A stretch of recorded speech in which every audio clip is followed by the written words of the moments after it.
Radio Televisión Dominicana presenta octavo capítulo, De la libertad a la muerte, el golpe que cambió la historia, 1963. El sector militar durante la era de Trujillo recibía dádivas de todo tipo y no vio con agrado que el presidente Bosch dictara leyes y decretos contra la corrupción y el desorden imperante. Las medidas generaron impopularidad en los sectores económicamente poderosos y en la cúpula de la Iglesia Católica. Con la elección de Juan Bosch a la presidencia de la República, se inicia un nuevo periodo en la historia dominicana. Antes de terminar el año, un violento suceso mancha el inicio de la democracia. Fuerzas del ejército enfrentan a tiros a los miembros de una congregación religiosa campesina dirigida por los mellizos de Palmasola, nombre del paraje de San Juan de la Maguana en el que sucedió el hecho. Según se comenta, se pretendía crear un clima de confusión que impidiera el ascenso al poder del profesor Bosch. Mueren los mellizos, pero también el general Miguel Rodríguez Reyes, y hay varios heridos, entre ellos el mayor Francisco Alberto Caamaño Deñó. Aún antes de su proclamación, Juan Bosch promueve que el Consejo de Estado apruebe una ley de fomento agrícola y al no conseguirlo, asegura que, como tiene mayoría en las cámaras, podrá pasar las leyes en 72 horas. Para el 20 de septiembre de 1963, en todo el país se vive ya un clima de tensión. Los rumores de un golpe de Estado comienzan a circular con insistencia. En el orden cronológico, histórico, de América Latina, el gobierno de Juan Bosch, que se juramentó el 27 de febrero de 1963,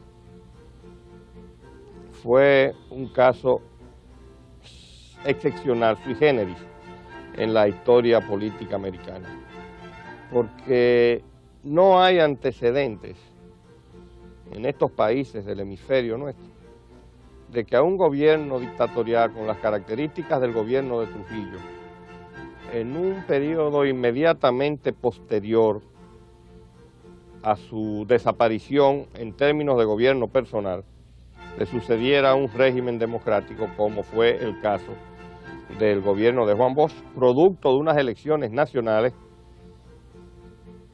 realizadas dentro de un marco con las características de nuestro medio de absoluto respeto al sufragio universal, que le dieron a un candidato que no provenía de las capas sociales más elevadas, ni apoyado por los sectores sociales determinantes en el orden económico de la vida nacional, y particularmente por la fuerza extranjera que ha gravitado en la vida de nuestros pueblos, como son los gobiernos de los Estados Unidos, que ganara las elecciones como la ganó Juan Bosch en el año de 1962. Lo que le preocupaba a Juan Bosch era que la imagen de lo que era la democracia se pudiera dar a conocer al pueblo dominicano, que hasta entonces habíamos vivido en las sombras de las dictaduras y de la ignorancia política. Y eso quedó plasmado de manera inmediata, apenas un mes y pico, 2 meses después de la toma de posesión de su gobierno, cuando sometió a la Asamblea Nacional un proyecto de constitución que era un caso excepcional también en la historia dominicana y yo creo que en la historia de América Latina. La Constitución de 1963 no era solamente un documento ordenador en el orden institucional del Estado dominicano, era al mismo tiempo un programa de gobierno en términos nacionales. Quiere decir que se conjugaban los dos aspectos: un gobierno democrático, representativo, reformador, liberal, honesto y patriótico, y un programa de gobierno que iba a permitir el desarrollo armónico de las fuerzas productivas de la sociedad dominicana, partiendo de las bases institucionales que creó la dictadura de Trujillo. Básicamente, nuestra Constitución, aparte de consagrar los principios democráticos del país, lo que sí era precisamente preocuparse porque las clases más pobres, más necesitadas de nuestro país, pudieran tener participación en la economía del país, de tal modo que pudiera ser realmente una constitución verdaderamente democrática. Don Ángel Miolán encabezó la delegación del Partido Revolucionario Dominicano que llegó al país el 5 de julio de 1961. Él fue que diseñó y organizó el partido en toda la geografía nacional, llevando la presidencia de la República al profesor Juan Bosch el 27 de febrero de 1963. Nadie más autorizado que don Ángel Miolán para hablarnos de ese hecho histórico. En relación de la celebración de 2 convenciones para elegir al vicepresidente que acompañaría al profesor Juan Bosch, dijo: en la primera convención que se hizo y que tenía como candidato a Buenaventura Sánchez para la vicepresidencia, él quiso que se le eligiera, a pesar de que yo sostuve en la conversación del comité político que no era correcto que 2 personas provenientes del exilio fueran a los 2 puestos principales y que por lo tanto había que poner en la vicepresidencia uno de los jóvenes de aquí que habían sufrido la tiranía, que habían tenido toda esa experiencia, porque de lo contrario iba a pensar el país que le estábamos imponiendo una dirección de gente completamente divorciada de la realidad dominicana durante muchísimos años, como era el caso de nosotros. Buenaventura dijo que le permitieran postularse bajo la promesa de renunciar si era elegido, que era para una cuestión de currículum, que él quería esa elección. Aceptamos, Bosch y yo, que éramos las personas que junto con él formábamos el comité político, pero cuando Buenaventura salió electo por un voto, y por un voto barahonero, de donde él era, entonces Bosch me dice: él va a renunciar, espérate un momentico, va a renunciar, está pronunciando el discurso y dando las gracias. Pero Buenaventura cometió un error, y fue que dijo que cuando él nació en la misma casa donde Buenaventura Sánchez había nacido, la partera le dijo a su mamá: cuide mucho ese niño que va a ser presidente. Ahí mismo Bosch se escandalizó, me apretó por una pierna y me dijo: no voy con ese hombre como vicepresidente porque me asesina. Me voy a desaparecer y ustedes arreglen el problema. Desde ese momento fue un dramatismo terrible. Yo reuní el comité ejecutivo, reuní el comité de los abogados, del asesor, y le pedí una justificación para hacer una nueva convención que cambiara el candidato, ya que Bosch no lo aceptaba y no podíamos ir a Bosch, no lo podíamos sustituir en ese momento. ¿Por quién? Entonces, los abogados me dijeron que de acuerdo a la ley electoral del momento, un solo voto no podía significar mayoría y que justificaba una nueva elección. Entonces convoqué una segunda convención, le pedí a Bosch que buscara otro candidato. Él escogió a González Tamayo, que era nuestro médico, era el médico que atendía nuestra salud en todo momento, y le ganamos la partida a Buenaventura. Buenaventura en una ocasión en Venezuela, en un discurso, me echó en cara que yo le había impedido ser vicepresidente de la República, y yo le dije: yo no, tu íntimo amigo, el profesor Bosch, porque te cogió miedo por el discurso donde tú dijiste que la partera aseguró que tú ibas a ser presidente de la República. En referencia con su enemistad con el profesor Bosch, expresó: el profesor Bosch y yo fuimos amigos durante 25 años, en una lucha que comenzó en el exilio y se extendió 22 años y después 3 años en el país. Las diferencias que surgieron no fueron de parte mía, fueron de parte suya, porque después que Bosch fue llevado a la presidencia por el Partido Revolucionario Dominicano, en una campaña política que yo dirigí, Bosch se viró contra el partido y me dio órdenes de cerrar sus locales y desarrolló una política de enemistad contra mí. Yo no sé qué fue lo que pasó, y es el momento que no lo sé todavía. Seguramente que fueron intrigas políticas de esos sectores retrasados de la vida política nacional. Algo pasó, quizá la chismografía que abunda mucho aquí en el quehacer político, no sé qué fue. Ahora mismo tú me preguntas por qué Bosch y yo nos alejamos, nos divorciamos, dejamos de ser amigos políticos, y yo no lo sé. Ahora después Bosch, por una razón ideológica, Bosch se la dio a la extrema izquierda, y él mismo declaró que era marxista, aunque no leninista. Y yo he sido siempre un hombre de centro izquierda que ha basado todo su trabajo en la democracia. Hubo un distanciamiento ideológico, porque el partido que él creó, que fue el Partido de Liberación Dominicana, cuando se fue del PRD, es un partido muy diferente en términos doctrinales al Partido Revolucionario Dominicano.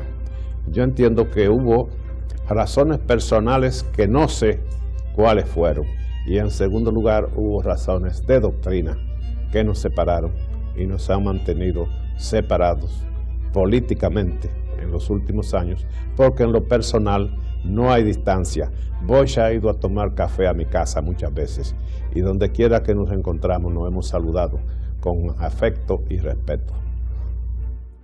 Así como nada se obtiene de un día para otro, nada se obtiene sin luchas.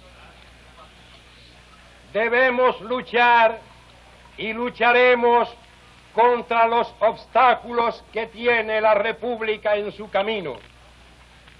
Los próximos meses serán de freno para muchos, porque estamos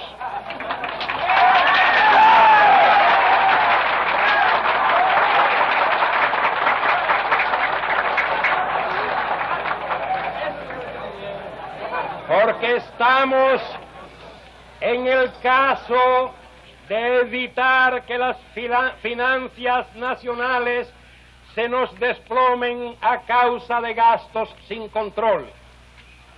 Pero vivimos en un país de grandes riquezas que vende más de lo que compra. Y si los dominicanos colaboran con el gobierno en el propósito de no hacer gastos innecesarios, podremos vernos en poco tiempo sin limitaciones para el uso de divisas extranjeras. Asimismo, si ustedes, senadores y diputados, trabajan con tesón, como estamos seguros de que lo harán, para aprobar las medidas que le permitan al gobierno hacer la reforma agraria y disponer de los medios indispensables para ampliar la producción agrícola, estaremos en capacidad de evitar la inflación que nos amenaza.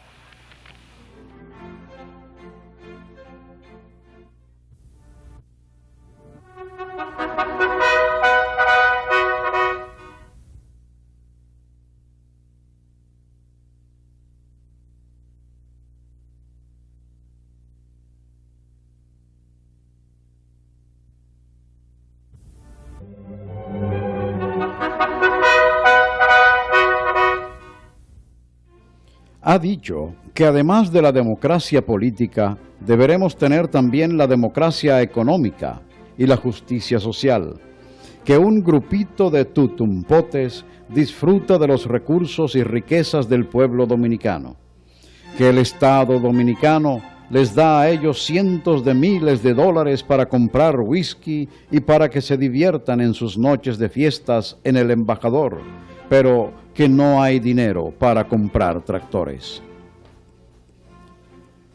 Que se usará la aplanadora del poder popular, un discurso demasiado definido para momentos tan críticos.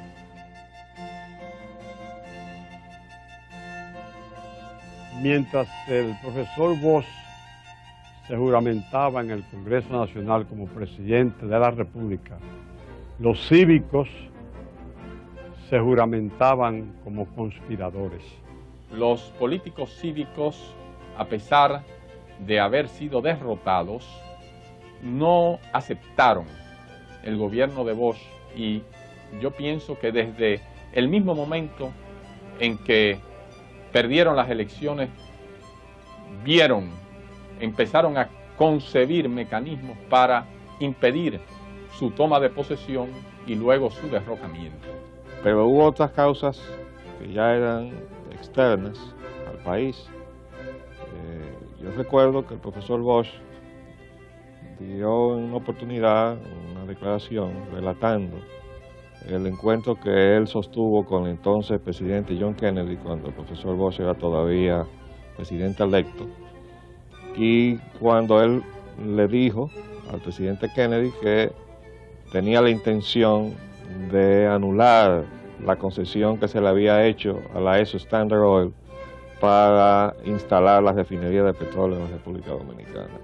El día 27 de febrero, como a las 5 de la tarde, cuando llegamos a Palacio y nos reunimos, él y yo, en su despacho del Palacio Presidencial, me dijo estas palabras: vicepresidente, no se haga ilusiones, nos tumban.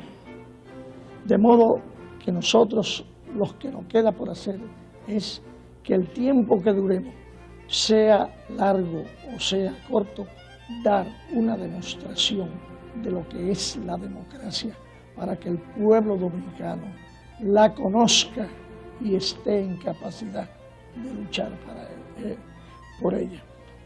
Yo creo que esas palabras son lo suficientemente claras y explícitas para demostrar su condición de demócrata.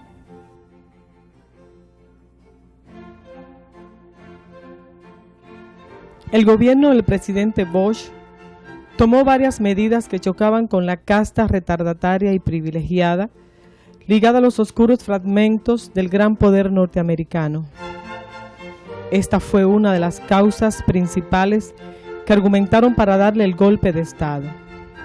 El gobierno de Bosch ganó las elecciones en gran medida gracias a haber propuesto un programa de reformas sociales, de cambios en las relaciones sociales y políticas vigentes en la época que provenían de la dictadura de Trujillo, lo cual resultaba también especialmente cuestionable para los sectores dirigentes de orientación conservadora. Juan Bosch no tomó medidas por decreto ni por leyes para impedir la corrupción. Juan Bosch dio instrucciones para que se renunciara al cobro del 10%, para que la maquinaria del Estado y los funcionarios del Estado hicieran negocios particulares, y la Constitución de la República establecía inclusive la degradación civil por acto de corrupción. Don Juan tomó decisiones como jefe de gobierno. Él impuso, con su conducta como jefe de gobierno, como presidente de la República, esta figura avalada por un prestigio internacional, uno de los más grandes escritores de la lengua española, de un arte o de un género tan difícil como el cuento, respetado en México, en Venezuela, en Cuba, en los Estados Unidos, conocido en Europa, no lo era tanto como lo es ahora o como lo fue después, impuso con su estilo, un estilo realmente ejemplar como jefe de gobierno, y estableció las normas que deben regir una sociedad organizada. Desde luego, hubo personas que se sintieron molestas con eso. Designó funcionarios públicos honestos en su casi totalidad. No voy a decir que la corrupción quedó erradicada, pero fue limitada, fue reducida a una mínima expresión, porque el primer ejemplo lo daba el presidente de la República.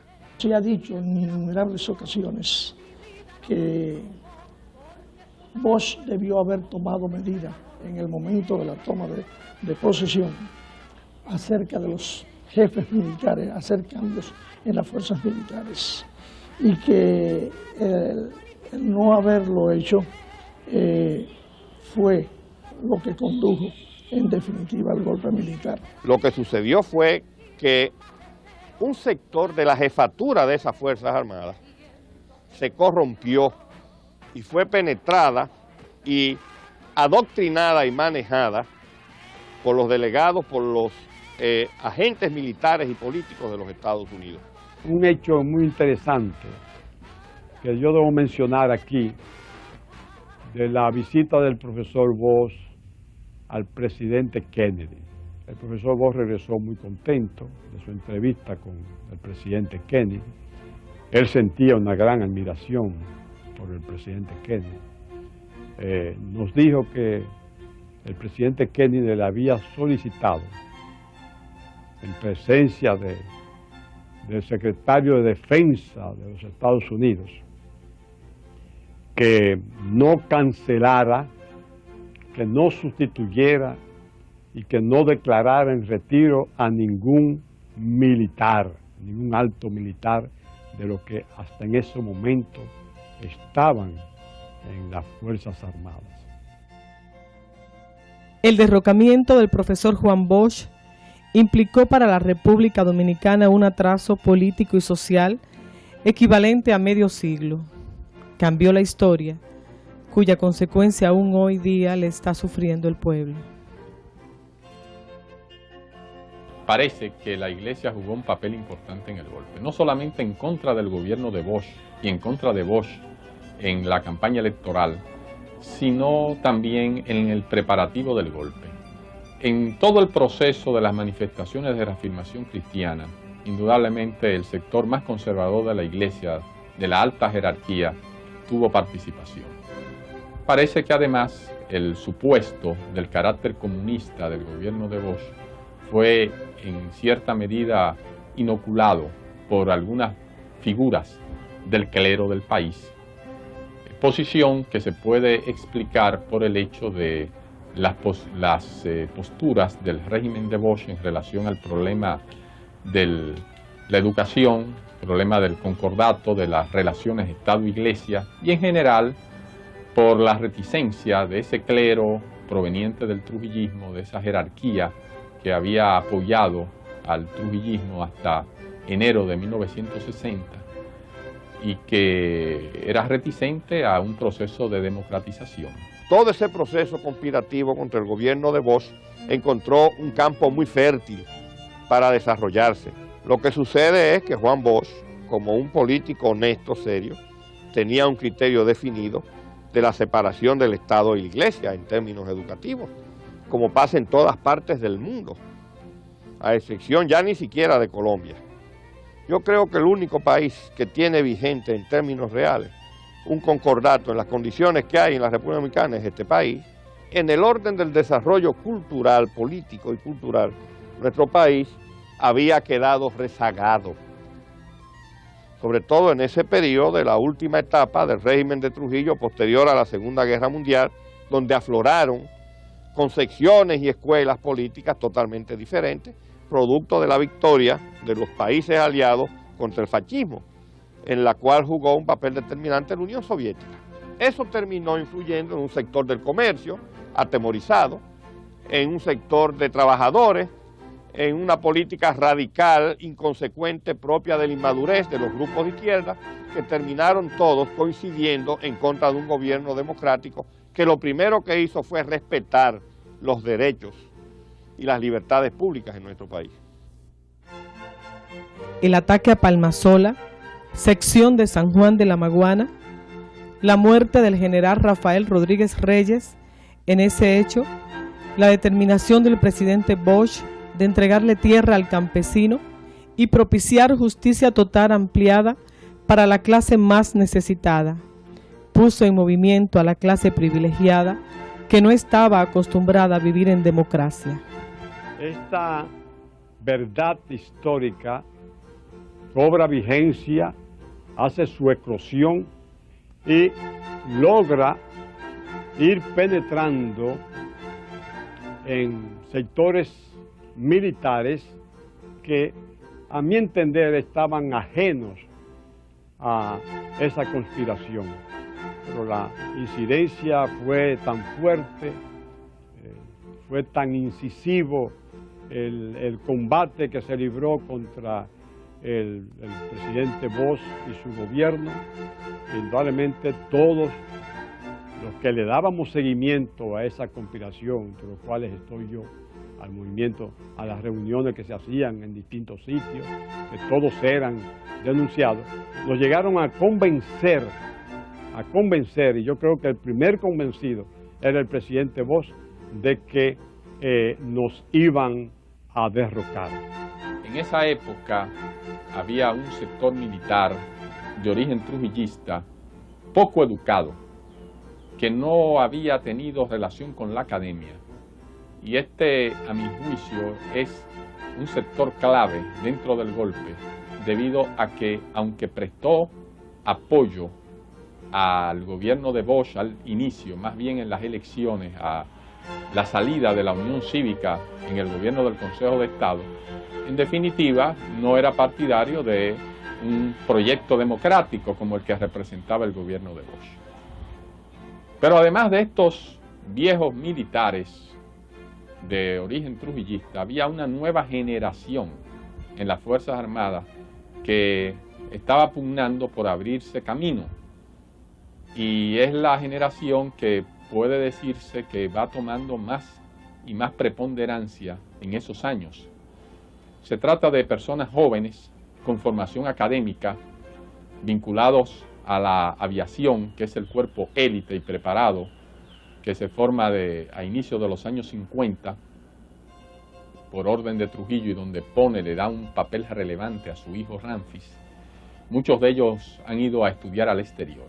Bueno, ese grupo se dividió en dos sectores. Un grupo que toma posturas fundamentalmente distantes del trujillismo y que contribuye a la salida de los rezagos del trujillismo en la persona del general Rodríguez Echavarría, cuando es apresado en enero de 1962. Y ese grupo se dividió en dos sectores.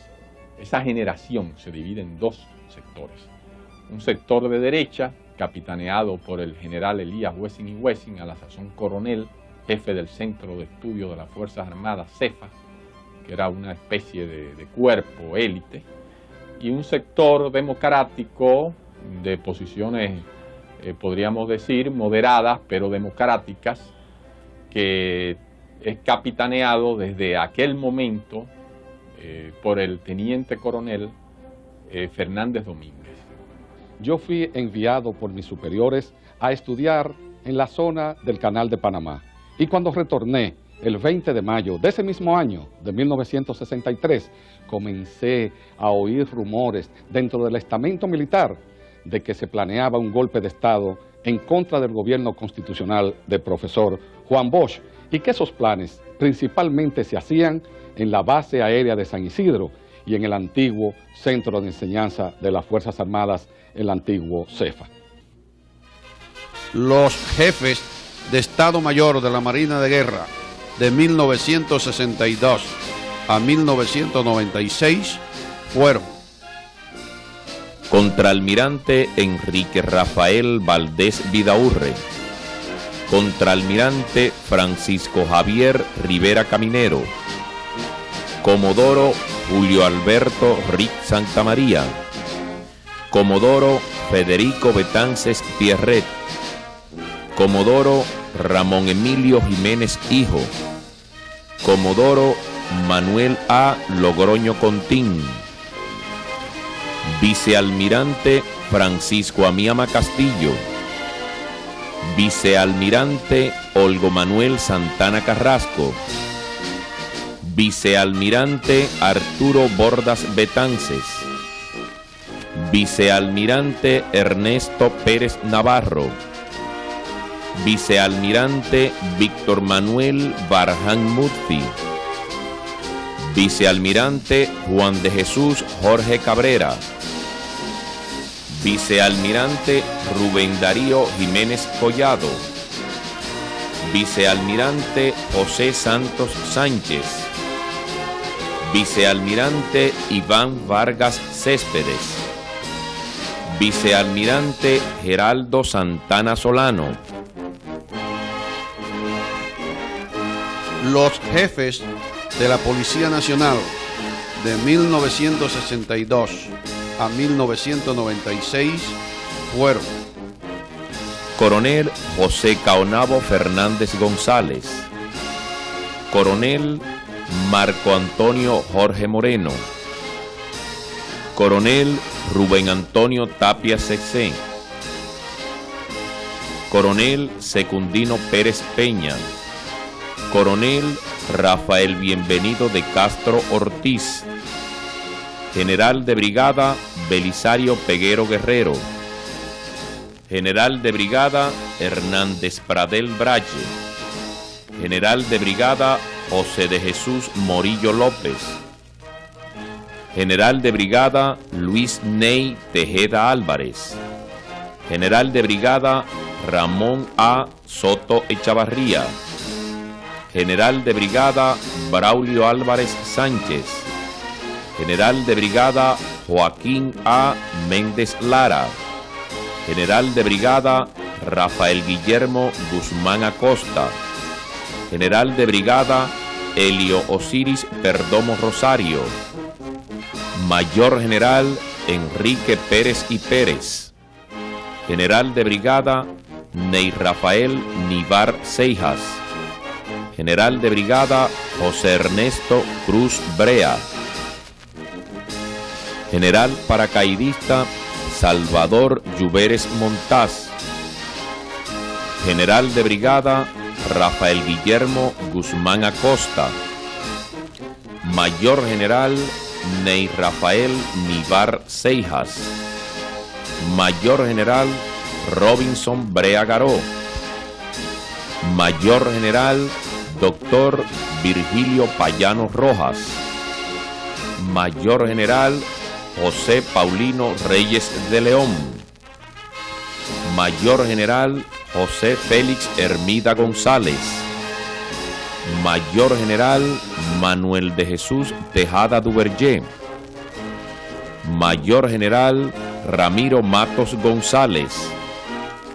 Mayor General Juan José A. Rodríguez Ortiz. Mayor General Dr.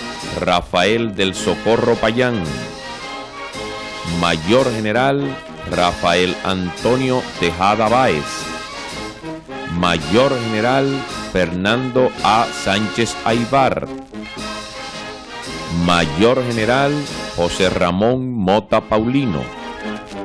Mayor General Licenciado Ramón A. Rodríguez Arias. Mayor General Rafael Guerrero Peralta. Mayor General Luis Alberto Núñez Guzmán. Mayor General Antonio S. Invertezón. Mayor General Enrique Pérez y Pérez.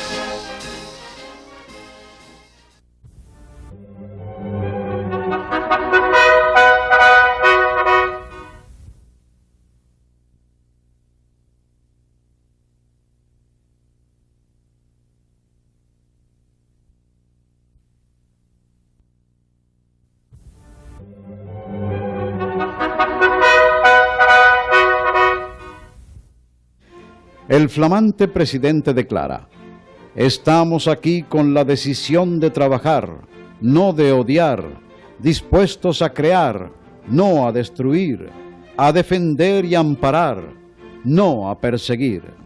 Y agregó: pongamos todos el alma en la tarea de acabar con el odio entre los dominicanos, como se acaba con la mala hierba en el campo que va a ser sembrado. Pongamos todos juntos el alma en la tarea de edificar un régimen que dé amparo a los que nunca lo tuvieron, que dé trabajo a los que lo buscan sin hallarlo, que dé tierras a los campesinos que la necesitan, que dé seguridad a los que aquí nacen. Pero si bien este canto de paz humedece los ojos de muchos dominicanos hastiados de violencia y perfidias, muchos otros, ansiosos de venganza, dirigidos por la tradicional clase dominante que teme por sus prebendas, no pierden el tiempo para la conspiración protegida por unas fuerzas armadas que no comprenden cuál es su labor en este proceso. En los siguientes 6 meses se desarrolla uno de los mejores gobiernos que ha tenido el país en toda su historia. A pesar de la oposición violenta e indiscriminada de los cívicos, el clero y los protegidos por los Estados Unidos, se establecen bases y principios que nos encaminan hacia el progreso. En marzo, se suscribe un importante acuerdo con la empresa europea Overseas Industrial Limited para la construcción de las presas de Taveras en el río Yaque del Norte y Valdesia en el río Nizao, ampliar el acueducto de la capital y ejecutar obras de industrialización en Puerto Plata. Dentro de un programa de austeridad, el brindis que se sirve en la ceremonia en lugar de champaña se hace con agua de coco. A mitad del mes de junio de ese mismo año, el teniente coronel Fernández Domínguez me llamó a su despacho en la dirección de la Academia Militar de las Fuerzas Armadas Batalla de las Carreras. Entonces me preguntó si yo aceptaba formar parte de un grupo de oficiales para organizarnos militarmente para evitar, y repito, evitar que se diera el golpe de Estado, a lo que le respondí que yo aceptaba, que estaba de acuerdo con él. Esa conspiración comenzó a crecer, haciendo contactos todos nosotros dentro de las Fuerzas Armadas, y esa organización fue creciendo y nos dimos cuenta mientras íbamos haciendo contactos que había mucha preocupación en la oficialidad joven por la politización de algunos jefes militares del momento. Y sucedió algo muy importante. A nosotros se nos acercaban oficiales tratando de que nosotros nos enroláramos en la conspiración para derrocar el gobierno constitucional de Bosch. Un golpe de Estado no se podía dar en el país sin la aquiescencia del gobierno de los Estados Unidos. No fue propiamente del gobierno de los Estados Unidos el estímulo, el apoyo directo al golpe, pero sí de un sector del gobierno de los Estados Unidos, el sector militar y de seguridad. Los militares dominicanos se sintieron protegidos a pesar de la posición oficial de apoyo del gobierno de Bosch por este sector militar de Washington, y en virtud de ello es que se deciden a dar el golpe. Nolan,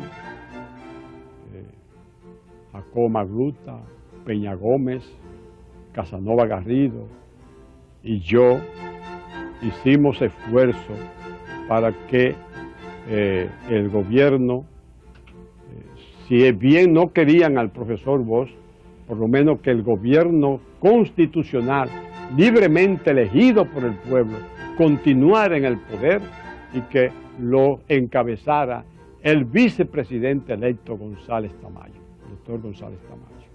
Nosotros se lo planteamos así al doctor Armando González Tamayo. Él, indudablemente, tanto como nosotros, teníamos un gran apego y un gran afecto y una fe en el profesor Bosque. Realmente este era un paso que obligaba a meditarlo. Él nos manifestó que él hablaría con el presidente Bosch eso. Esa reunión fue el domingo 23 de septiembre en el despacho del doctor Armando González Tamayo. Y así llegamos al 24 de septiembre de 1963. Ese día, el coronel Rafael Tomás Fernández Domínguez convocó a una reunión en una casa del Ensancho Sama, una casa que era propiedad o residencia del coronel abogado Emilio Ludovino Fernández. Allí estuvimos como un centro de información, recibiendo informaciones de casi todo lo que estaba pasando en algunos recintos militares, de movimientos extraños de tropas, de reuniones extrañas, principalmente en la base aérea de San Isidro y en el centro de enseñanza de las Fuerzas Armadas, el antiguo CEFA. Y como ese día era el dedicado a la festividad de Nuestra Señora de las Mercedes, nos fue muy difícil, pero muy difícil localizar a los principales responsables del movimiento de los oficiales para evitar el golpe de Estado. Y esto nos trajo muchos problemas para evitar la consumación del golpe de Estado. Yo recibí una llamada del señor Sacha Bollman, donde me decía que había posibilidades de que los militares se rebelaran contra el profesor Bosch. Que me iba a llamar Harry Slodeman, que era el secretario político de la Embajada Americana, para darme algunos detalles. A los 5 minutos se produjo esa llamada y Harry Slodeman me manifestó que indudablemente el golpe estaba en marcha y que el profesor Bosch estaba en Palacio deliberando con los militares para evitar que lo derrocaran. Ya eran como las 9 de la noche cuando me llamó el coronel Calderón diciendo que el presidente quería verme en el Palacio. Entré por el Palacio por la puerta que da la Medina de México, por ahí siempre que yo lo hacía. Vi que había un cierto movimiento inusitado de militares en el lado oeste del Palacio, que es la oficina del ministro de las Fuerzas Armadas, que entonces era el general Elvis Bellamón. Había mucha gente, había muchas luces, había movimientos de militares. Seguí directamente al despacho del presidente. Cuando él entré, él estaba con la cabeza baja. Y le pregunté, señor presidente, ¿usted me mandó a buscar? Entonces le hizo así con la cabeza. Pero siguió rompiendo papeles del escritorio. Entonces me pregunta que si yo podía hacer un decreto destituyendo a un oficial del ejército. Digo, sí, yo lo puedo hacer, pero si usted quiere yo mando a buscar al consultor jurídico. Si no, no, hazlo tú. Dice, hazlo, pero déjame el nombre en blanco. Entonces yo fui a mi oficina, ahí mismo preparé el decreto, vine seguido con el decreto en blanco. Entonces me dice, pon ahí a destituir al coronel Elías Wessing y Wessing. Digo, a mí no me parece que sea oportuno esta destitución. Lo que usted puede hacer, porque está en su derecho a hacerlo, es trasladarlo a otro puesto de mando, proponerlo como embajador en el país extranjero o agregado militar en cualquier país, pero destituirlo así no me parece. Entonces digo, dice, pues entonces el presidente no tiene potestad para destituir a cualquier funcionario. Entonces dice, mira lo que yo decía. Entonces él me ha leído porque le estaba escribiendo el documento de renuncia, lo estaba haciendo en un papel en blanco, sin siquiera cabecilla, sino era en blanco. Y yo realmente no vi a quién estaba dirigido, sino sencillamente el que estaba hablando de sus problemas y de que se le habían dicho que él no podía ejercer plenamente su poder cuando él no podía destituir a un oficial que él consideraba oportuno por el bien del país y que en ese caso él renunciaba a la presidencia. Fuimos a Palacio y cuando llego me encuentro al presidente reunido con una gran parte de lo que fue su gabinete. Y el presidente me llevó a su escritorio aparte. Me dijo, vicepresidente, usted prepárese para hacerse cargo de la presidencia de la República. Y yo le pregunté que por qué. Él me dijo que iba a renunciar. Entonces Tamayo le preguntó a él que si esa renuncia lo incluía a él. Y Bosch le dijo que no, pero que él debía renunciar porque yo estaría seguro que a él no lo iban a dejar gobernar tampoco. Le digo, mire, presidente, en este caso, si se trata ya de una cuestión institucional, esta renuncia tiene que presentársela a la Asamblea Nacional. Habría que convocar a la Asamblea Nacional en todo caso, para que escuchara esa renuncia, porque si va a renunciar el vicepresidente también, va a quedar un vacío y hay que mantener el orden constitucional y el Congreso, la Asamblea Nacional, la única que puede designar un presidente profesional de una manera constitucional antes que venga, si no va a ser un golpe de Estado. Entonces me dice, bueno, pues se convoca a la Asamblea. Digo, vamos a llamar entonces para que usted le explique eso a los presidentes. Yo llamé a Molino Ureña, aquí en Santo Domingo. Cojo para Palacio. Cuando llego allá, el Palacio está desolado. Solamente militares apostados con ametralladoras y algunos tanques. Yo me doy cuenta de que ya el golpe estaba dado y que ya no había nada que hacer. Entro al despacho del presidente. El presidente me dice, Molina, hay un golpe de Estado yo quiero que tú me reúnas al Congreso Nacional para yo ir a renunciar ante el Congreso. Yo le dije al profesor Bosch, presidente, yo creo que el golpe ya está consumado y que a usted no le van a dejar salir de aquí.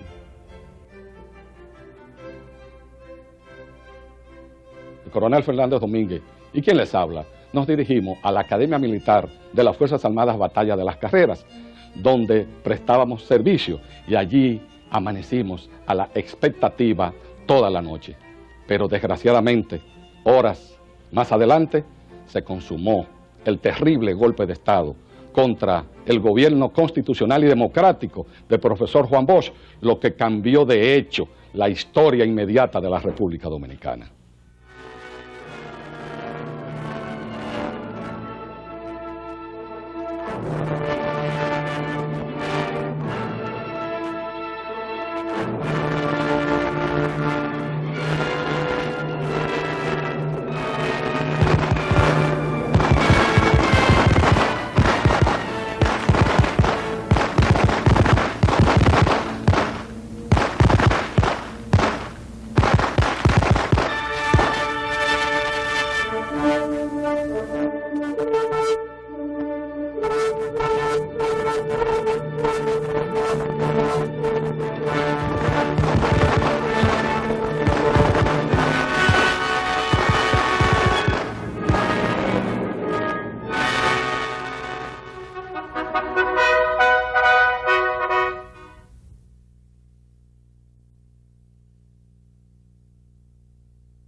Del batey, porque el trabajo para mí es un enemigo.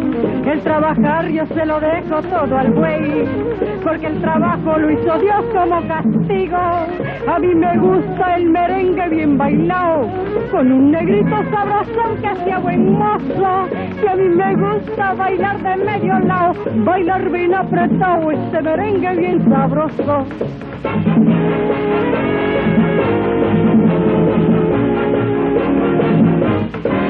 A mí me llaman el negrito del batey, porque el trabajo para mí es un enemigo.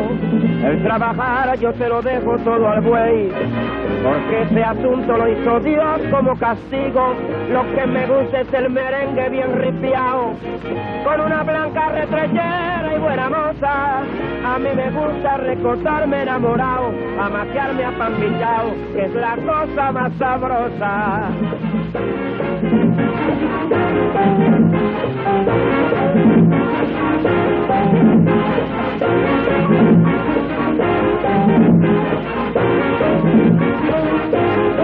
Y digan si no es verdad, merengue mucho mejor. Y digan si no es verdad, merengue mucho mejor. Porque esto de trabajar a mí me causa dolor. Porque esto de trabajar a mí me causa dolor. Mucho trabaja el buey manso, pero nunca le da el dengue. Mucho trabaja el buey manso, pero nunca le da el dengue. Pero yo nunca me canso de bailar un buen merengue.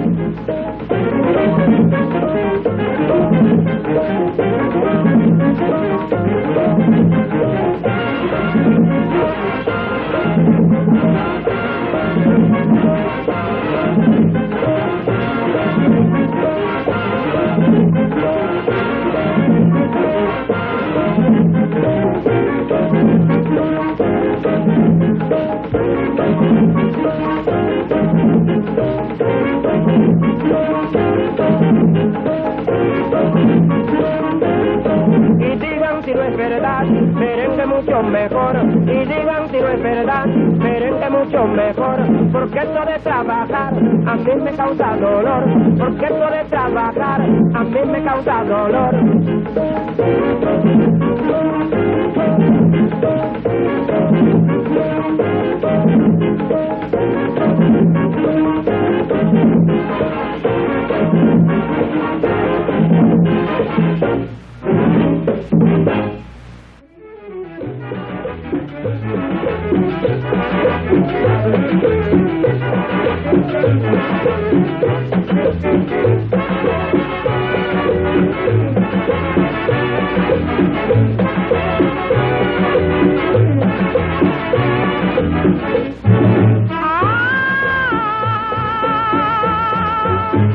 Al sonar los tambores, esa negra se amaña, y al sonar de la caña va vibrando sus amores, esa negra soledad, la que goza mi cumbia, esa negra sabe mucho y caramba, con su pollera colora, por eso le digo mi negrita linda, ven pa' acá. Con su pollera colora, ay como sandunguea la negrita soledad, con su pollera colora, pa' allá, pa' acá, mi negra linda soledad, con su pollera colora, pa' allá, pa' acá, mi negra linda soledad, con su pollera colora.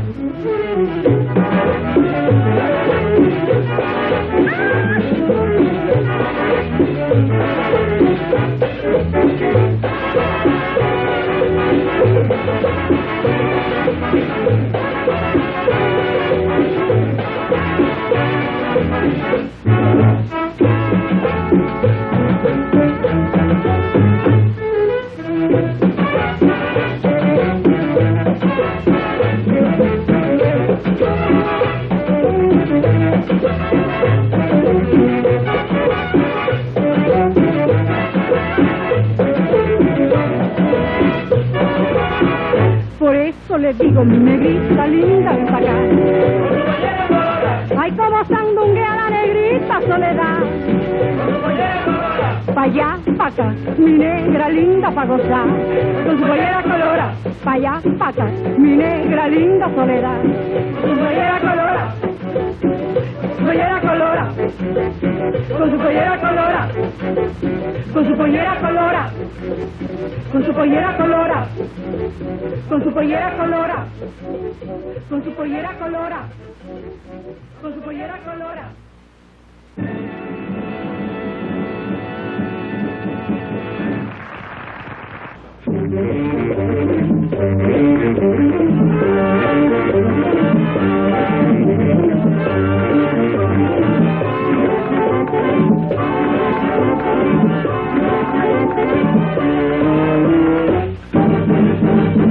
Pongan atención, señores, a lo que voy a cantar. El merengue Caña Brava es muy bueno de bailar. Pongan atención, señores, a lo que voy a cantar. El merengue Caña Brava es muy bueno de bailar.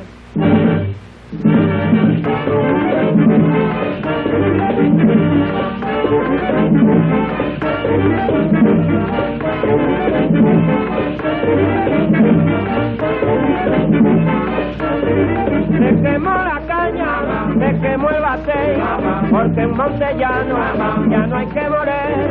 Caña dulce, caña brava, dame un gajo de tu caña, dame un gajo de tu caña, cañita dulce, caña brava.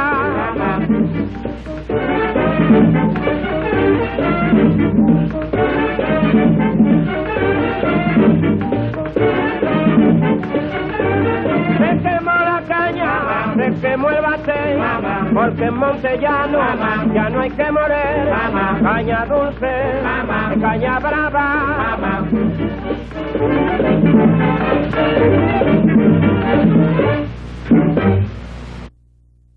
Los enemigos de la patria, por consiguiente nuestros, están todos muy acordes en estas ideas.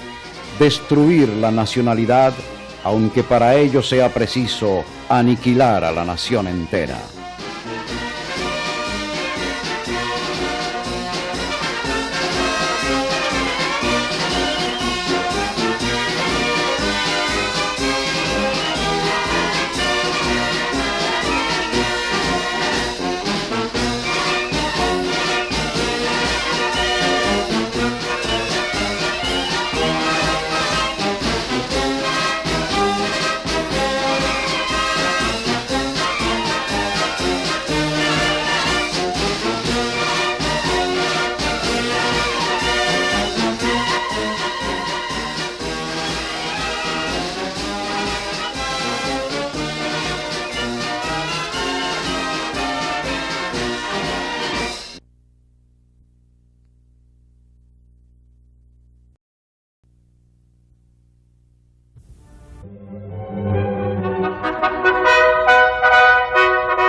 El asesinato del general Ulises Ceró en 1899.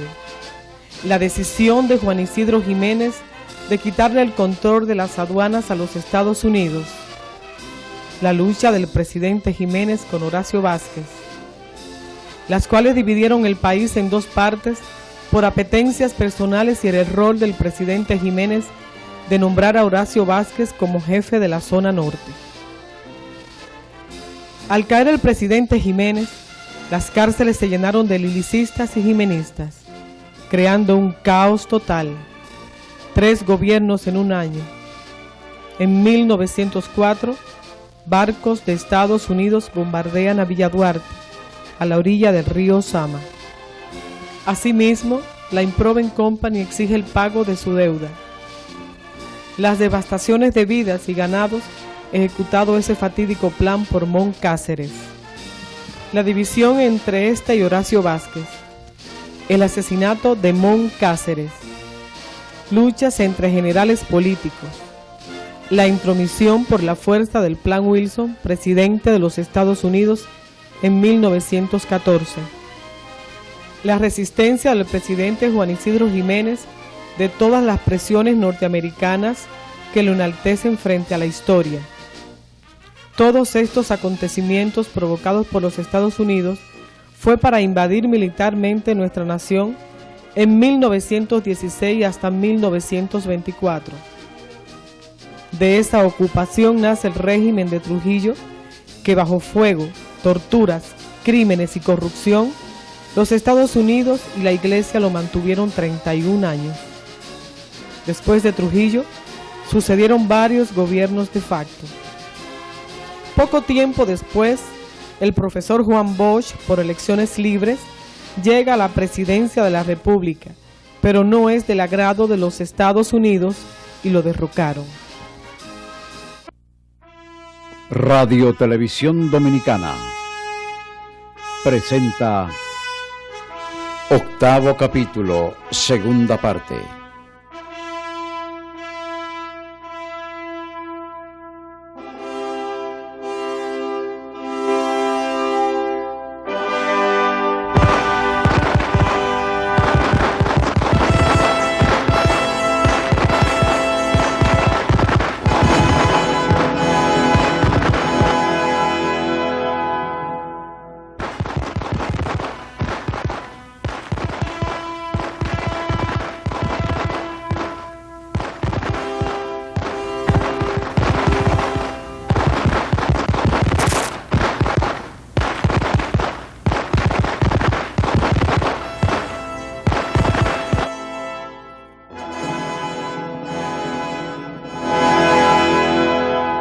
A partir de la muerte de Trujillo, 1961, hasta comienzos del año 1964, yo fui el camarógrafo fílmico de planta de United Spray International, UPI, su departamento de televisión, que se llamaba la Herald Metrotone Telenews.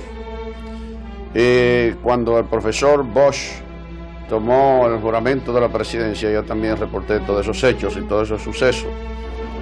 Entonces vino el golpe de Estado y ya era un secreto a voces de que eso se produciría. Y estando yo por la calle El Conde, el profesor Rafael Casimiro Castro, era el senador por Pedernales, me dijo que si yo me atrevía a irme con él para el sur, porque él trataría de levantar las masas en contra del golpe de Estado. A lo que yo asentí, me fui con él y llegamos de madrugada a Pedernales, que era la última provincia que íbamos. A las 3 de la mañana nos agarraron a los 2 prisioneros, nos llevaron a la fortaleza.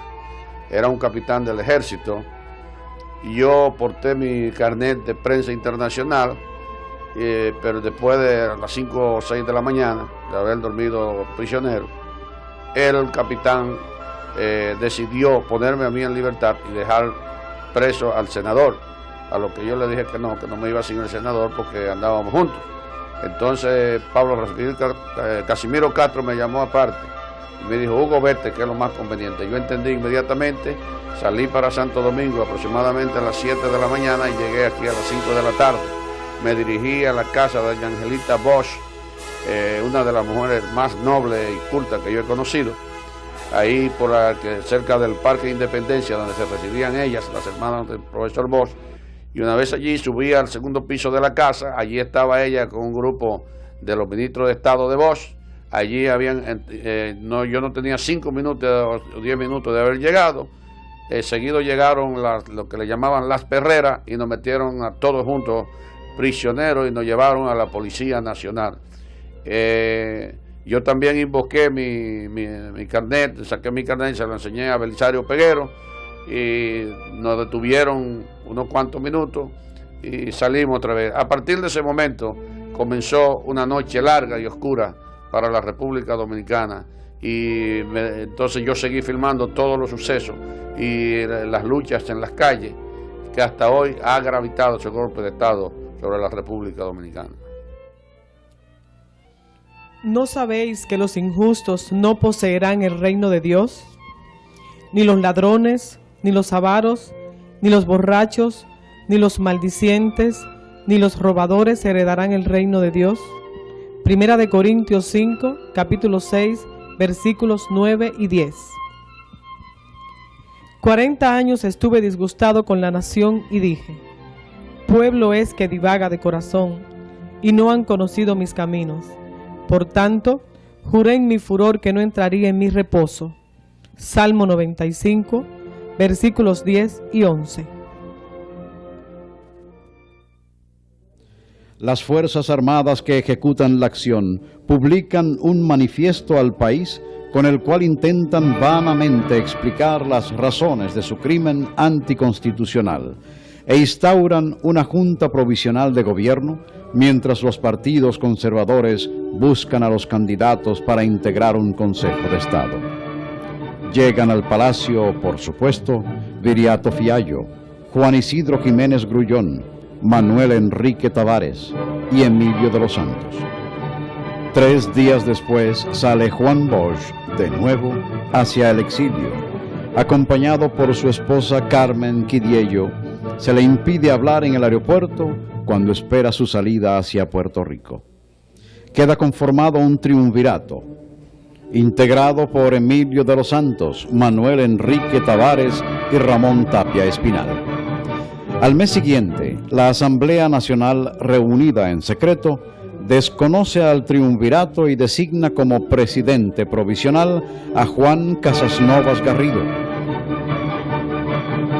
Las razones por las cuales el PRD no se movilizó el 25 de septiembre de 1963, mientras Bosch estaba preso en el Palacio Nacional, don Ángel expresa lo siguiente.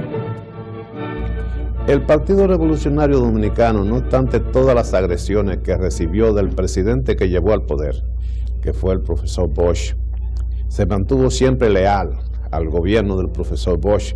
Y ahí está la prensa, se pueden buscar las declaraciones de apoyo que siempre le dio a Bosch, no obstante que Bosch lo mandó a cerrar sus locales y que hubo que tener una resistencia a esa política equivocada de Bosch como presidente de la República, que no tenía facultad para mandar a cerrar los locales del PRD, porque él era presidente de la República, no del partido, el partido lo presidía yo. Pero hubo una lucha soterrada, que inclusive en la cual intervinieron los amigos nuestros, como Rómulo Betancourt y otras cosas. Al fin, Bosch accedió a que el partido siguiera con sus locales abiertos, pero que los dedicara a alfabetizar a la gente, a dar lecciones de primaria y cosas así. Nosotros siempre estuvimos en la pelea defendiendo la constitucionalidad del gobierno de Bosch, no obstante que nunca tuvimos apoyo de Bosch después que se sentó en la silla presidencial. Sobre la lucha entre el doctor Juan Isidro Jiménez Grullón y el profesor Juan Bosch, don Ángel Miolán dio la siguiente explicación. En la lucha que se desató entre el doctor Juan Isidro Jiménez Grullón y el profesor Juan Bosch, yo creo que tuvo razones políticas y razones de tipo personal. Dentro de las razones políticas está la lucha que ambos sostenían en el seno del PRD por la preeminencia, por ser la primera figura del partido, porque los dos tenían aspiraciones presidenciales y los dos querían irse perfilando desde el exilio para que cuando se abriera el escenario de la política en tierra dominicana ya tener tomado un espacio que les permitieran llegar a la presidencia de la República. Después hubo razones también de tipo personal que la prensa ha comentado y que yo no quiero abundar sobre ese tema, son ampliamente conocidos. Pero eso llegó al extremo de que Jiménez Grullón renunció al PRD, no obstante de haber sido el dominicano que más trabajó en el principio por la fundación del Partido Revolucionario Dominicano, desde cuando él era presidente del Amante de la Luz en Santiago y posteriormente en el exilio. Pero lamentablemente el profesor Jiménez Grullón, un politólogo extraordinario, un hombre que maneja la ciencia política con gran profundidad, cometió un error y lo hizo por pasión política, lo hizo por combatir a Bosch. El doctor Jiménez Grullón apoyó el golpe de Estado y aunque Bosch fuera el presidente, él no podía hacer eso sin que eso se revertiera sobre su prestigio político. Él después hizo mea culpa, pero los mea culpa no limpian los pecados que se cometen. El pecado se queda ahí, no obstante todos los mea culpa que se hagan.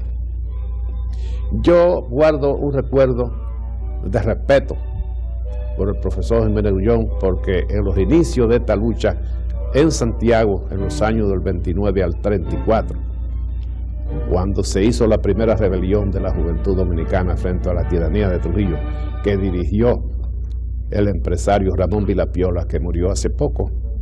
Desde entonces, Jiménez Grullón fue una figura que demostró la gran capacidad que tenía y su espíritu combativo. Manolo Tavares Justo encarnó el sueño de la juventud de la época, que era la de propiciar un cambio de las estructuras heredadas de la tiranía de Trujillo. Manolo enaldecía a las masas.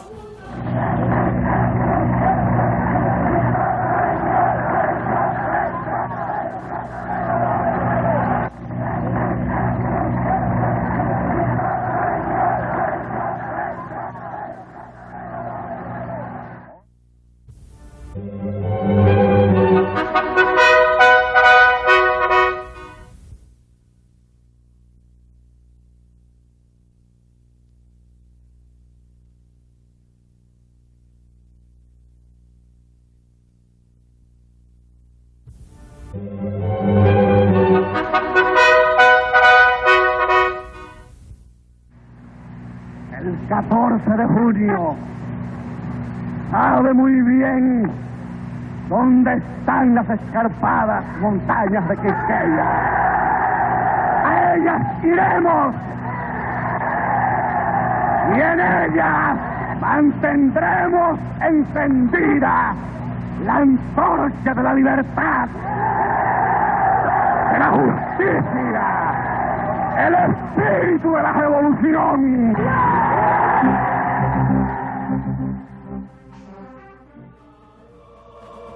El 28 de noviembre, el movimiento revolucionario 14 de junio proclama al pueblo un alzamiento guerrillero en contra del triunvirato. Una delegación del 14 de junio de la provincia de La Romana, nos trasladamos al Comité Central del 14 de junio a sostener un encuentro para discutir con ellos un conjunto de planes que tenía la región. Y en esa ocasión tuve el honor y el privilegio de conocer al líder de la Revolución Democrática, Manuel Aurelio Tavares Justo. Siendo yo oriundo de La Vega, participé en cada uno de esos mítines que se hicieron, contactos campesinos, y fui impregnándome de la admiración que ese hombre sencillo, humilde y además de eso también tan puro, inspiraba en lo que éramos los jóvenes de esa época. Manolo Tavares era tan puro que su figura gallarda y apuesta llevaba un aura de luz y de vergüenza a su alrededor.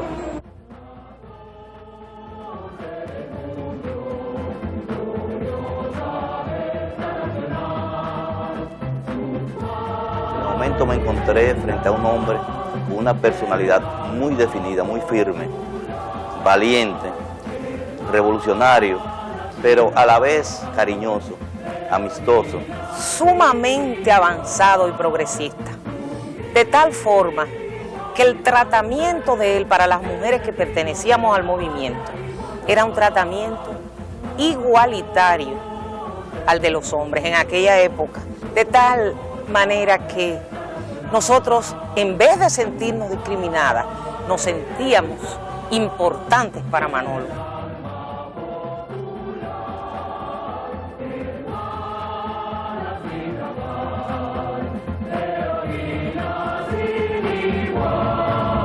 A trabajar en el departamento de prensa, vinculado directamente a la circulación del periódico 1J4.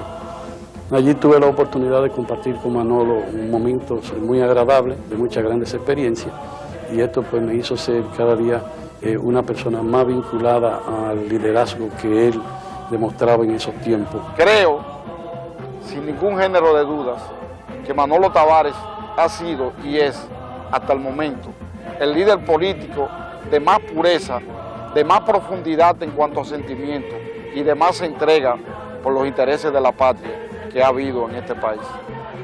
14 de junio es un partido nacionalista, democrático y revolucionario, en cuyo programa de gobierno propugna por la realización de la Revolución de Liberación Nacional Dominicana, que tiene como objetivos fundamentales la liquidación de la dominación imperialista norteamericana y la liquidación del régimen semifeudal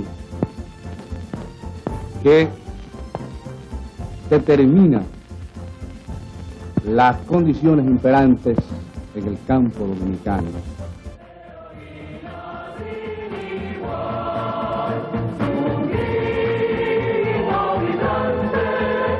Estaba opuesto al diálogo o a la conversación para buscar una solución política pacífica a la situación dominicana. En ese sentido, confió en las masas, en la movilización del pueblo, y el 14 de junio tenía una influencia muy grande en el seno de la población dominicana.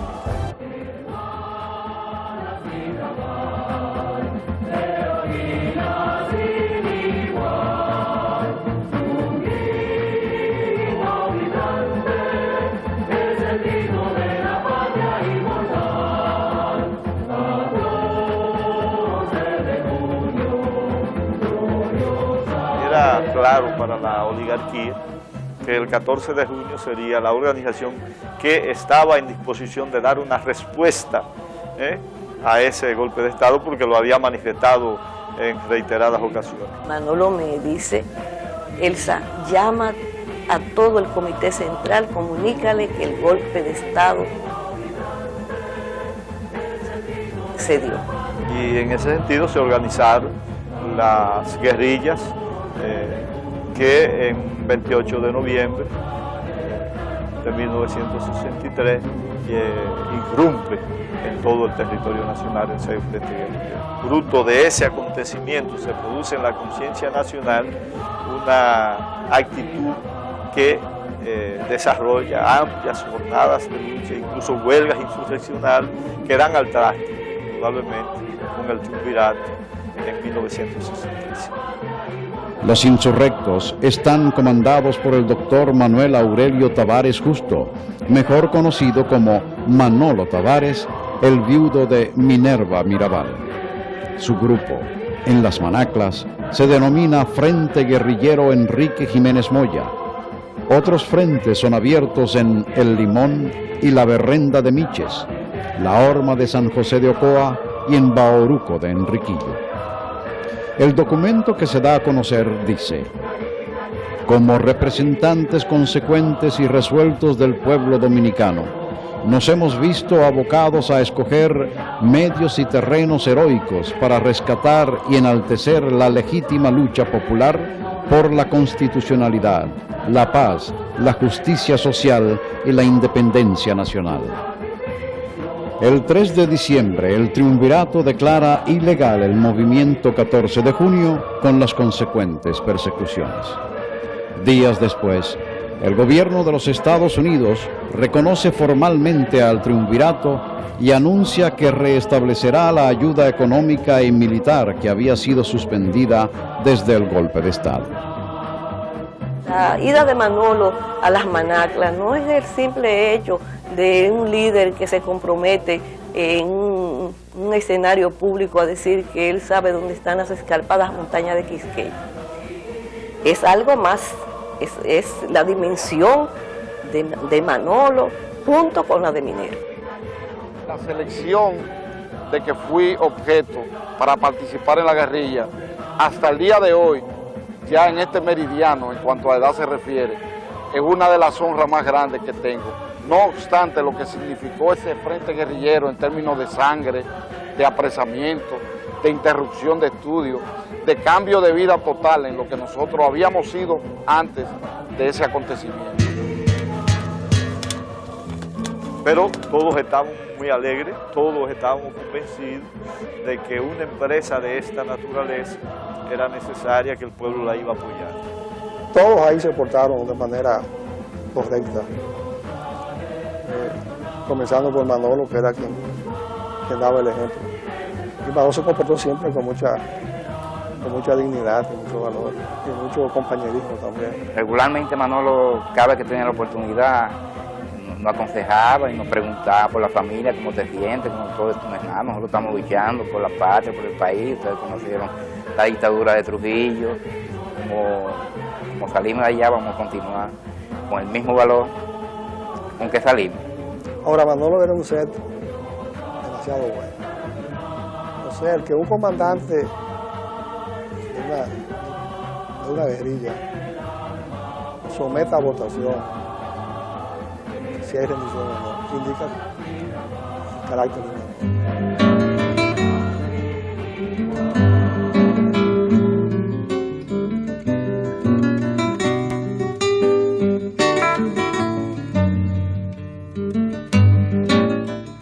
Manolo realmente no creyó mucho en la garantía que le daban. Y yo también, él me preguntó a mí que qué yo opinaba, y yo le dije que él, si bajaba con 10 hombres, con 20, con 100, con 200, lo van a fusilar. Porque había órdenes expresas del triunvirato, de que de Manacla no bajara a nadie.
El 23 de diciembre se anuncia que 2 días antes, 15 guerrilleros cayeron en combate con tropas del gobierno en las montañas de San José de las Matas, entre ellos el doctor Tavares Justo. Quedan prisioneros Fidelio Despradel, Emilio Cordero Michel, Marcelo Bermúdez y Emilio Peralta. Manolo y sus 14 compañeros en realidad fueron fusilados, y eso se sabe prontamente. Entonces decidió mandar un grupo, que era Fiderio Sanchado y Marcelo Bermúdez, guiado por el Guajiro, que era el guía que conocía como la palma de su mano el terreno, porque había vivido allí varios meses, a hacer contacto con unos compañeros de los montones arriba. Y vimos un grupo de 3 campesinos con unos mulos que estaban recogiendo café.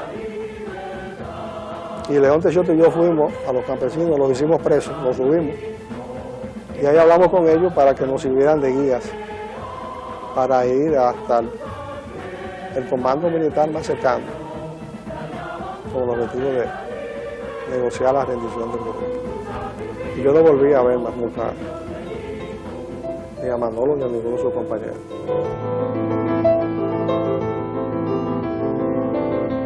Nos cuenta un campesino que nosotros estuvimos en la casa de él, cómo fue que lo fusilaron.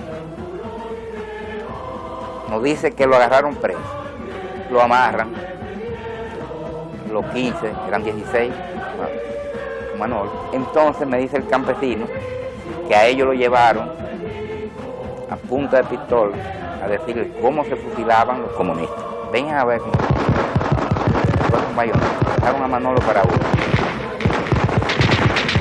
Él le negociaba a los guardias. Asesinos, mátenme a mí, yo soy el único responsable de eso. Estos muchachos no tienen culpa de nada, asesinos. Estuvo hasta lo último diciéndole. Hasta lo último lo fusilaron a él. Y el tiro que tiene en la boca fue el tiro de gracia. Yo sostengo que eso fue un asesinato. Un asesinato ordenado por el poder extraño, ordenado por los militares de la MAC de los Estados Unidos y con el consentimiento de los trumbitos, o de algunos trumbitos, porque de los Santos no estaba ni al tanto ni apoyó este asesinato. Es un asesinato que algún día tendrá que aclararse.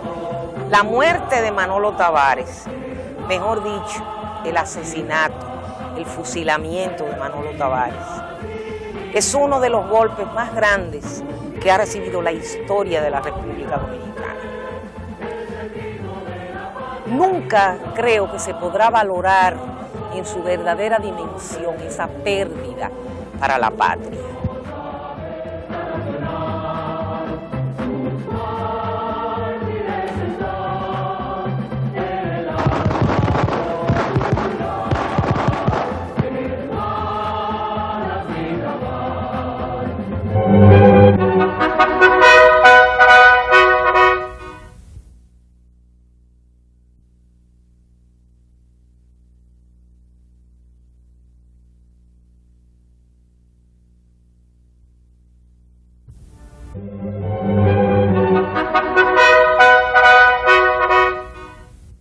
Nos enteramos de la muerte de los muchachos, o sea, porque no solamente de la de Manolo, sino de la de él, de mi esposo y de todos los compañeros que estaban en el frente de Manaclas, a través de una llamada telefónica y también de la prensa. Todavía las noticias decían que podían estar vivos, que, o sea, había una serie de confusiones. Yo sabía que realmente no lo íbamos a volver a ver. Un domingo en la tarde recibo una llamada de Ángela Tavares y me dicen, Mingo, corre, que parece ser que los muchachos lo mataron. Antes de llegar a Manacla, en una de las curvas que se llama Alto de la Diferencia, ahí pues nos encontramos con unos campesinos que nos sirvieron de guía exactamente. Al continuar nuestro camino nos encontramos con que habían unas 4 o 5 fosas más llenas de cadáveres. Indudablemente que fue muy fuerte la impresión que nos causó con la edad que teníamos muy joven en la época, de ver que nuestro líder, la persona por quien uno ya había tenido la gran esperanza de tener por siempre, los encontramos junto al cuerpo de Tony Barreiro y Caunagua B. Bajamos los cadáveres en camioneta a Santiago, donde mi prima Betty García Tavares se velaron el de mi esposo y el de Manolo, y después los trasladamos a Salcedo y allí están enterrados, en la tumba junto con las Mirabal.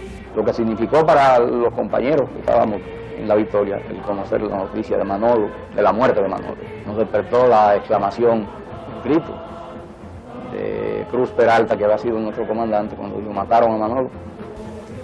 A uno la impresión que uno recibió, el impacto, es como si la tierra se le hundiera de momento. Me produjo un gran dolor que nunca he podido superar. Hoy lloro, pero en ese momento yo no lloré porque no quería darle el gusto a los asesinos de mis compañeros.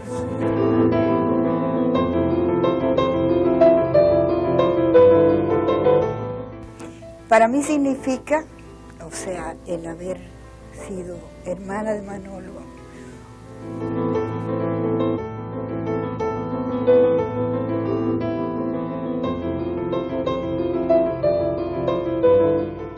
Un orgullo muy grande.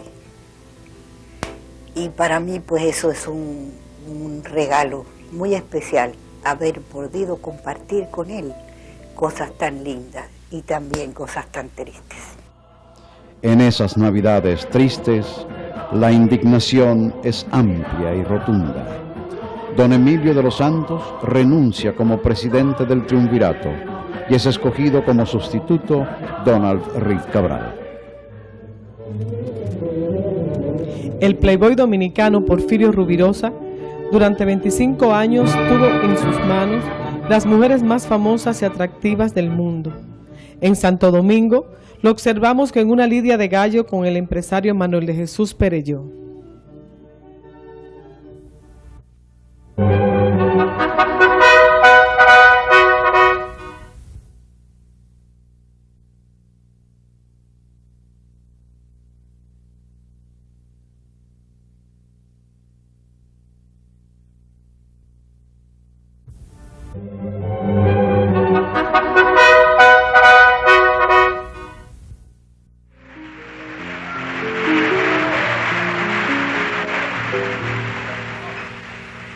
Caminos de ayer, pasado de un romance, camino donde sangrará mi corazón. ¿Para qué lo quiero? ¿Y para qué lo espero? Si nada más se me hace pedazos el alma de esperar. Caminos de ayer, pasado de un romance que fue, caminos donde sangrará mi corazón. Recordar su amor es volver a vivir las horas que ya se fueron, no volverán jamás.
ciudad de Chinampa en un lago escondido.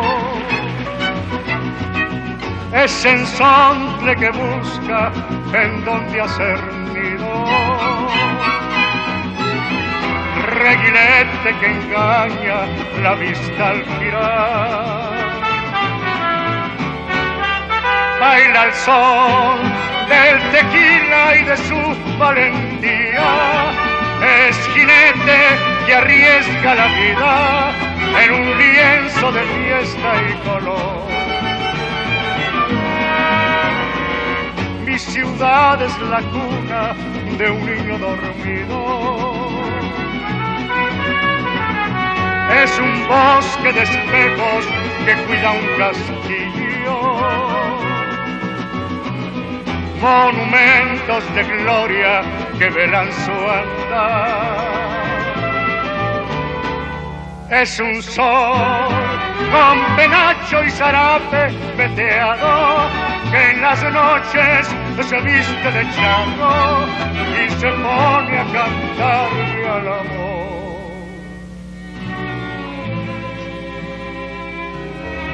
Por las tardes con la lluvia se baña su piel morena y al desatarse las trenzas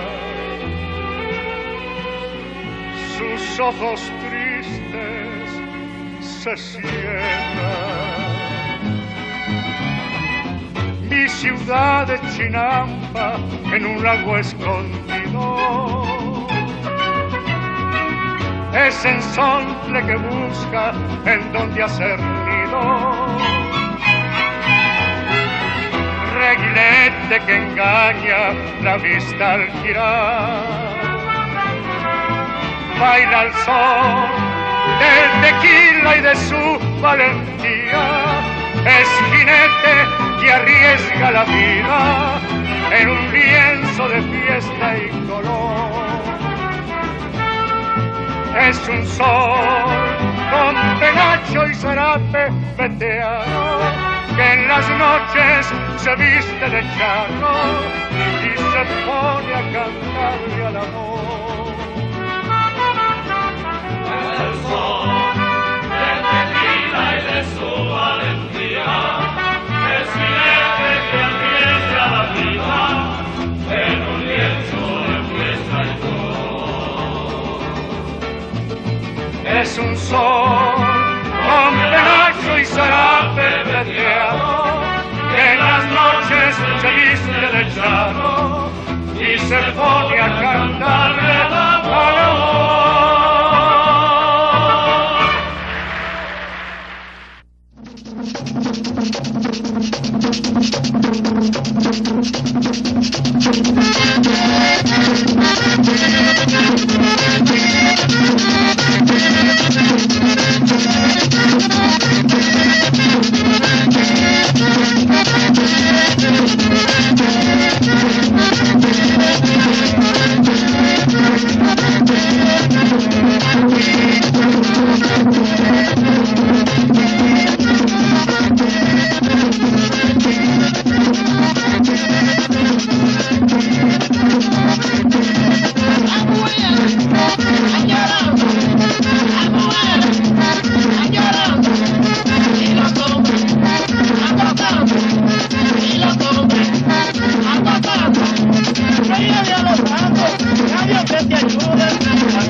Thank you.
muchacha bonita de los algodones, no te vayas ahora, que esto se compone.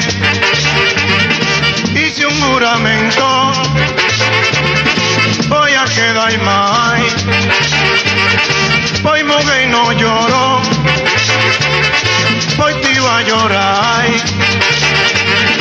voy mujer y no lloro, voy te iba a llorar.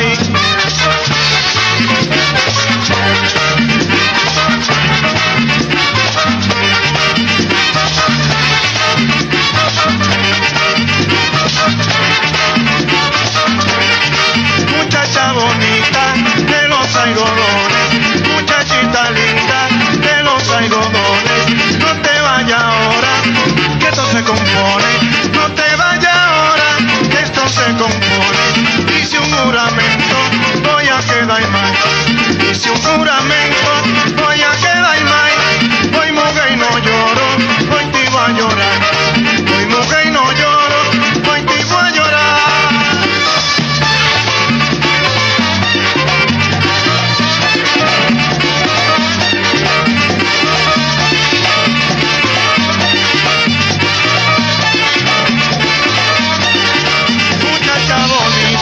De los algodones, muchachita linda de los algodones, no te vayas ahora, que esto se compone, no te vayas ahora, que esto se compone. Hice un juramento, voy a quedar mal, hice un juramento, voy a quedar mal, voy mujer y no lloro, voy te iba a llorar, voy mujer y no lloro, voy te iba a llorar.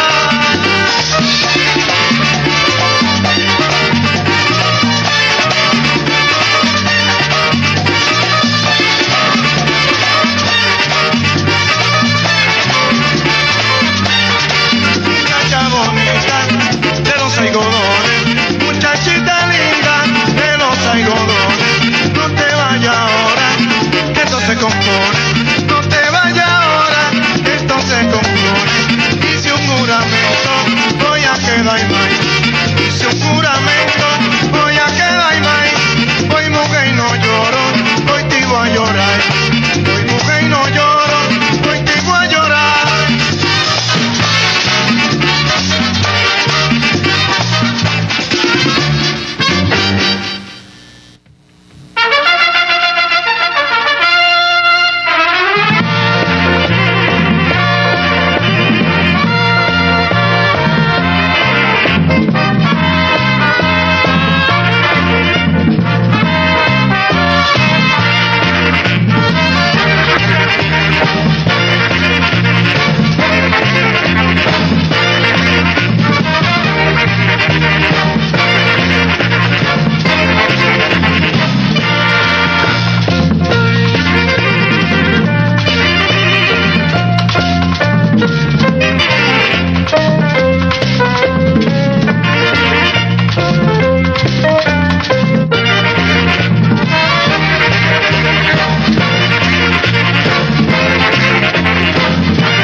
Pueda ese mísero sin honra, sin patria alentar, que el libre, el honrado y el bravo a la patria sabrán libertar.